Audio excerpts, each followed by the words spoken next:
Is this Hello? Mr. Tommy Emmanuel? Yes, speaking. My name is Inga. I'm from Latin Radio. Oh, hello, Inga. I've been expecting your call. Thank you for calling. Thank you for your time to giving us for this interview. Oh, no problem. At first, I would like to ask you, how is your health? Everything is good. I just need to... Can you... let me just turn you up a little bit. There we go. I read a lot about you, and I saw a lot of your recordings. Do you like to listen to your own music and your own recordings? Oh, sure. I wouldn't do it if I didn't like it.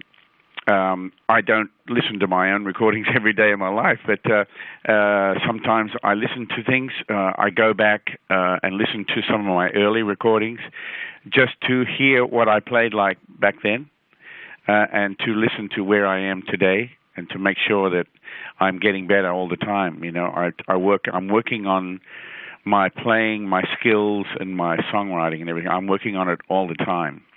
And I think it's a good thing to have a passion about trying to make things excellent, you know.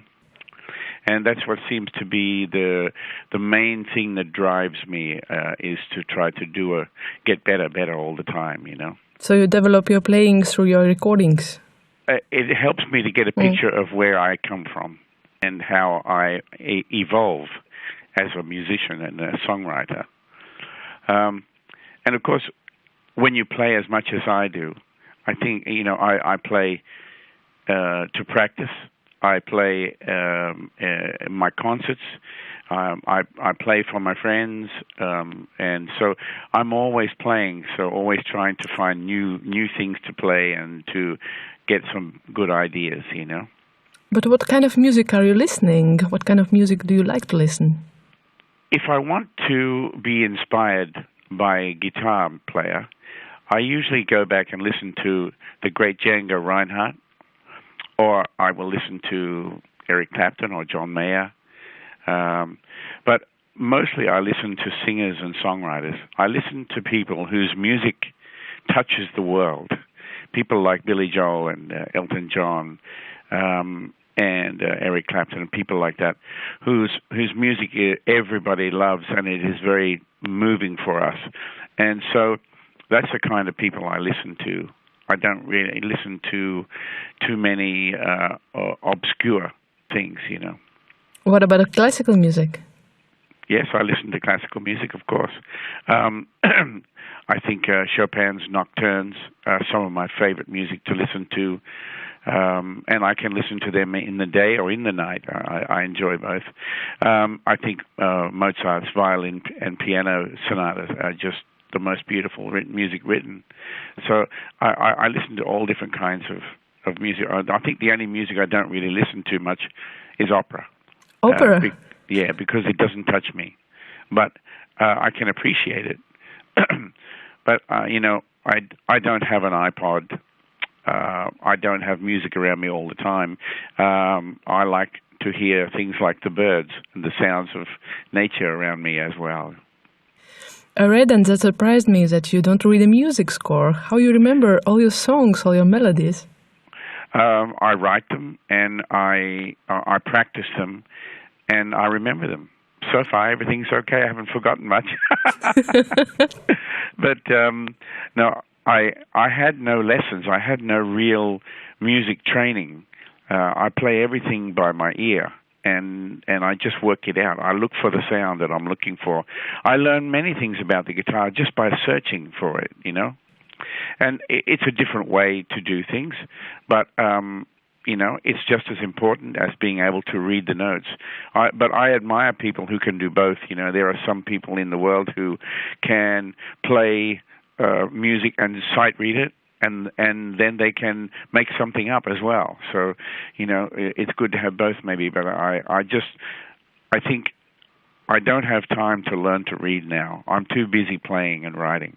So, you know, what I have to do is make peace with the fact that this is the way I am and this is what I must do, instead of trying to do something that maybe somebody would say, why, if you learn to read, maybe you can play more classical music, or maybe you can play things from books or whatever. But I don't know. I'm not so interested in that. I'm more interested to try to write good songs and to make people feel good with my shows. How do you fix these melodies then? By the chords or by some feeling? It's different. You know, Inga, there are many ways to write a song, but I always look for real inspiration. I wait patiently for a good idea to come, and it always does. But I can't force it. I must wait, and so that's why I carry one of my guitars in a bag, in a case on my back. You know, I can walk around the world with it, and many times I write songs at airports.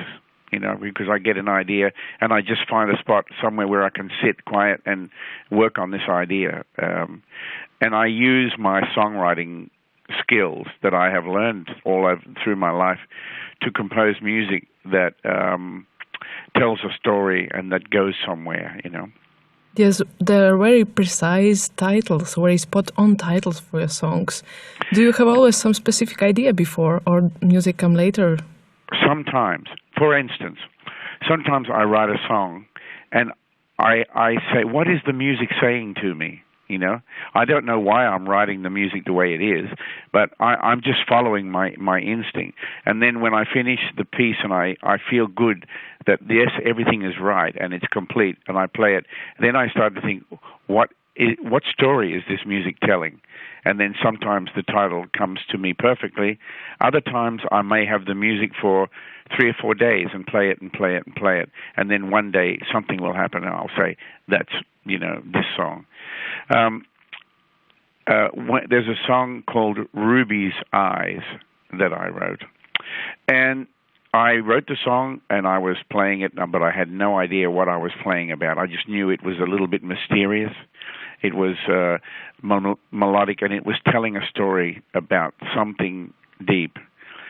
And I met this little girl at the airport in Australia, and she was a very old soul in a little young girl's body, and her eyes were so beautiful. And I asked her mother, what is her name? And she said, her name is Ruby. And I thought, wow, that's so powerful. It's a perfect name. It's an old name, and she's an old-fashioned girl, you know. And so I called the song Ruby's Eyes, and it seemed perfect. Did you saw this old soul, or you felt it? I saw it and felt it.